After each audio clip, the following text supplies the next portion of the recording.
Welcome, my dear friends. In this session, we are going to discuss about the important key areas in medicinal chemistry 2 subject. According to my experience, the medicinal chemistry 2 subject, it has been categorized into 4 different areas. Those are chemotherapy, theory type questions, drugs acting on particular systems, and other topics. In chemotherapy, we are studying about anti-malarial drugs, antibacterial sulfonamides, antibiotics, antihelmintics, anti-amoebic drugs, antifungal drugs, topical anti-infective drugs, anti-scabies agents, anti-leprotic drugs, and anti-tubercular drugs. These are the topics in chemotherapy. Next, in particular system-wise, we are studying about cardiovascular system. For example, anti-hypertensive drugs, anti-anginal drugs, lipid lowering drugs, anti-arrhythmic drugs, and other drugs related to cardiovascular system. Then hormones, steroids, and diagnostic drugs. These are the topics in our medicinal chemistry too. For each and every topic, we should have known the correct definition and chemical classification. That is most important. Then, for each and every topic, at least we have to thoroughly study about one synthesis and minimum 4 structures we have to know. So now I have interested to share the important drugs in medicinal chemistry. In anti-amoebic drug, the important structure is metronidazole.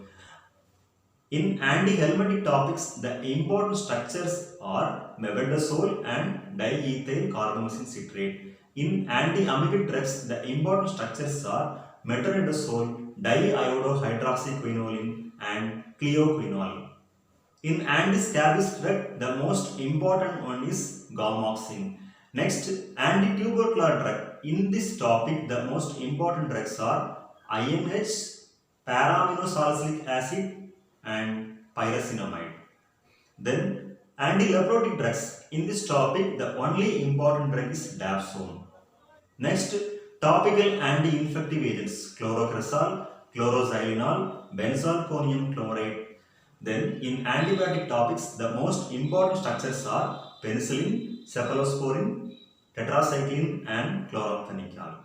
Next, antibacterial sulfonamides again dapsone, sulfanilamide, sulfacetamide, sulfaguanidine. Any 4 important structures and synthesis from our syllabus. Then in anti-malarial drugs also, the most important structures are chloroquine, primaquine, ammoniaquine. In anti-cancer drug, the important structures are methotrexate, thiotepa, and bisulfone. Okay. Then in antiviral drugs, the important structures are amantadine and acyclovir. In cardiovascular system, the important structures are isosorbate dinitrate, isosorbate mononitrate, glyceryl trinitrate, nicotinic acid, and enalapril.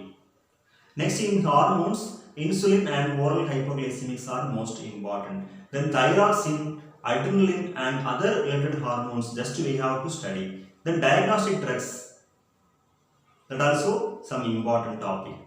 These are the basic important portions in medicinal chemistry too. நண்பர்கள் அனைவருக்கும் இனிய வணக்கங்கள்.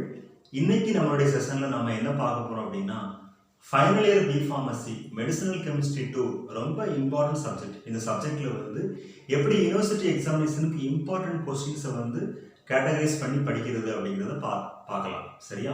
அதாவது final year medicinal chemistry 2 சப்ஜெக்டை பொறுத்த மட்டும் மொத்தம் 4 விதமாக நம்ம டாபிக்ஸை கேட்டகரைஸ் பண்ணிக்கலாம். அது எப்படின்னா, ஃபர்ஸ்ட் கேட்டகரியில் தியரி டாபிக்ஸ் எல்லாமே இருக்கும். அதாவது quantitative structural activity relationship, computer aided drug designing, அப்புறம் காம்பினேட்டரியல் கெமிஸ்ட்ரி. இந்த டாபிக்ஸ் எல்லாமே ஃபர்ஸ்ட் கேட்டகரியில் வரும், தியரி டைப் டாபிக்ஸ்.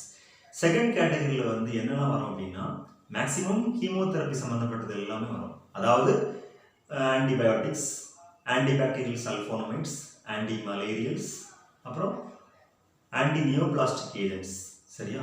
அதுக்கடுத்து நெக்ஸ்ட் கேட்டகரியில் என்ன வரும்னா, சப்டிவிஷன் டாபிக்ஸ் எல்லாமே வரும். இந்த சப்டிவிஷன் டாபிக்ஸில் ஒரு கீமோதெரப்பி டாபிக்கும் வரும், சிவிஎஸ் டாபிக்கும் வரும். சரியா? அதில் கீமோதெரப்பி டாபிக்ஸில் வந்து மேக்ஸிமம் என்ன படிப்போம் அப்படின்னா anti infective agents, anti tubercular drugs, anti leprotic drugs, anti amoebic drugs, anti helminthic drugs, anti scabies drugs and anti fungal agents இதெல்லாம் படிப்போம். அப்புறமா கார்டியோவாஸ்குலர் சிஸ்டம் ட்ரக்ஸில் வந்து நம்ம படிக்கக்கூடியது as usual anti hypertensives, anti anginal drugs, anti arrhythmic drugs, lipid lowering agents and drug acting on blood etcetera இதெல்லாம் படிப்போம். அப்புறம் லாஸ்ட் கேட்டகரியில் வந்து டாபிக்ஸ் கொஞ்சம் டிஃப்ரெண்ட்டாக இருக்கும். ஹார்மோன்ஸ், ஸ்டீராய்ட்ஸ், அப்புறம் வந்து oral hypoglycemic drugs, insulin related preparations, இந்த மாதிரி டாபிக்ஸ் எல்லாமே வரும். சரியா? இந்த மாதிரி நம்ம மெடிசனல் கெமிஸ்ட்ரி 2 4 பிரிச்சுக்கலாம். இதில் வந்து நமக்கு ரொம்ப இம்பார்ட்டன்ட் ஏரியா அப்படின்னு என்னோட ஒப்பீனியன் நான் என்ன சொல்கிறேன்னா ஆன்டிபயாட்டிக்ஸ், அப்புறம் ஆன்டிபயாட்டிக்கல் சல்ஃபோனமிட்ஸ் இந்த டாபிக் நீங்கள் தரவாக படிக்கணும் எல்லாருமே. மேக்ஸிமம் ஒரு டாப்பிக்கில் வந்து 4 சிந்தசிஸ், சரியா? அதனால தரவாக படித்தாலே மேக்ஸிமம் ஈஸியாக நல்ல மார்க்ஸ் ஸ்கோர் பண்ண முடியும். சரியா? அதுக்கடுத்து எல்லா டாபிக்லையும் கிளாசிஃபிகேஷன், டெஃபினிஷன் கண்டிப்பாக படிக்கணும். எல்லா டாபிக்லையும் டெஃபினிஷன் அண்ட் கிளாசிஃபிகேஷன் கண்டிப்பாக படிக்கணும். அதுக்கடுத்து நம்ம தியரட்டிக்கல் கொஸ்டின்ஸ் பார்த்தோம் இல்லையா, அதில் வந்து சைடு ஹெட்டிங்ஸ், அதோட ஃபார்முலாஸ், இம்பார்ட்டன்ட் டெஃபினிஷன் அதை ஃபுல்லாகவே நல்லா படிக்கணும். ஓகேவா? அதுக்கப்புறமா ஒரு டாபிக்ல இருந்து மினிமம் ஒரு சிந்தசிஸ் படிக்கணும். ஒரு டாபிக்ல இருந்து மினிமம் ஒரு சிந்தசிஸ் கண்டிப்பா படிச்சுக்கணும். நம்மளுடைய சிலபஸ்ல ஸ்டார் மார்க் போட்டிருப்பாங்க இல்லையா, அந்த ஸ்ட்ரக்சர்ஸை ஃபுல்லா படிக்கணும். ஸோ மெடிசனல் கெமிஸ்ட்ரியை பொறுத்த மட்டும் இம்பார்ட்டன்ட் ஸ்ட்ரக்சர்ஸ், இம்பார்ட்டன்ட் சிந்தசிஸ் என்னன்னு பார்த்தோம்னா, இப்போ வந்து ஆன்டி அமீபிக் டாபிக்ல வந்து மெட்ரோனிடசோல் ரொம்ப இம்பார்ட்டன்ட் ஸ்ட்ரக்சர். அதுக்கு அடுத்து ஆன்டி ஹெல்மண்டிக்ஸ் டாபிக்ல வந்து மெபெண்டசோல், டைஈத்தைல் கார்பமசின் சிட்ரேட், இது ரெண்டும் ரொம்ப இம்பார்ட்டன்ட் ஸ்ட்ரக்சர். ஆன்டி அமீபிக் ட்ரக்ஸ்ல ரொம்ப இம்பார்ட்டன்ட் ஸ்ட்ரக்சர்ஸ் வந்து மெட்ரோனிடசோல், டைஐடோ ஹைட்ராக்சி குயினோலின் அண்ட் கிளியோகுயினால். அதுக்கு அடுத்து ஆன்டி ஸ்கேபிஸ் ட்ரக்ஸ்ல ரொம்ப இம்பார்ட்டன்ட் என்ன அப்படின்னா காமாக்சின். அப்புறம் ஆன்டி டியூபர்குலர் ட்ரக்ஸ்ல வந்து ரொம்ப இம்பார்ட்டன்ட் ஸ்ட்ரக்சர் ஐசோனியாசிட், பேரா அமினோ சாலிசிலிக் ஆசிட் அண்ட் பைரசினமைடு. அடுத்து ஆன்டி லெப்ரோட்டிக் ட்ரக்ஸ்ல வந்து ரொம்ப இம்பார்ட்டன்ட் ட்ரக்னு பார்த்தோம் அப்படின்னா டாப்சோல் மட்டும் தான் சொல்ல முடியும். அடுத்து டாபிக்கல் ஆன்டி இன்ஃபெக்டிவ், அதில் வந்து ஆன்டி இன்ஃபெக்டிவ் ட்ரக்ஸ் அந்த டாபிக்ல வந்து குளோரோக்ரசால், குளோரோசைலினால் அண்ட் பென்சால்கோனியம் குளோரைடு, இதெல்லாம் ரொம்ப இம்பார்ட்டன்ட் ட்ரக்ஸ். அதுக்கப்புறம் ஆன்டிபயோட்டிக்ல பார்த்தோம்னா பென்சிலின், செஃபலோஸ்போரின், குளோராம்பெனிகால், டெட்ராசைக்ளின், இந்த 4மே ரொம்ப இம்பார்ட்டன்ட். நெக்ஸ்ட் ஆன்டிபயோட்டிக்கல் சல்ஃபோனமைட்ஸ்ல வந்து நம்ம சிலபஸ்ல ஸ்டார் மார்க் போடக்கூடிய அந்த ட்ரக்ஸ் இருக்கும் இல்லையா, அதுல வந்து ஏதாவது 4 ட்ரக்ஸ் ரொம்ப இம்பார்ட்டன்ட். அடுத்து ஆன்டி மலேரியல் டாபிக்ல வந்து ரொம்ப இம்பார்ட்டன்ட் ஸ்ட்ரக்சர்ஸ் எதெல்லாம் பார்த்தோம்னா குளோரோகுயின், பிரிமாகுயின், அமோனியாகுயின். ஓகே. அடுத்து ஆன்டி கேன்சர் ட்ரக்ஸ்ல வந்து ரொம்ப இம்பார்ட்டன்ட் ஸ்ட்ரக்சர்ஸ் அண்ட் சிந்தசிஸ் எதெல்லாம் அப்படின்னு பார்த்தோம் அப்படின்னா மீத்தோட்ரெக்சேட், பைசல்ஃபான் அண்ட் தயோடீபா. அடுத்து ஆன்டி வைரல்ல ரொம்ப இம்பார்ட்டன்ட் ஸ்ட்ரக்சர் அண்ட் சிந்தசிஸ் எதெல்லாம் பார்த்தோம்னா அமான்டிடின் அண்ட் ஏசைக்ளோவிர். ஓகேவா?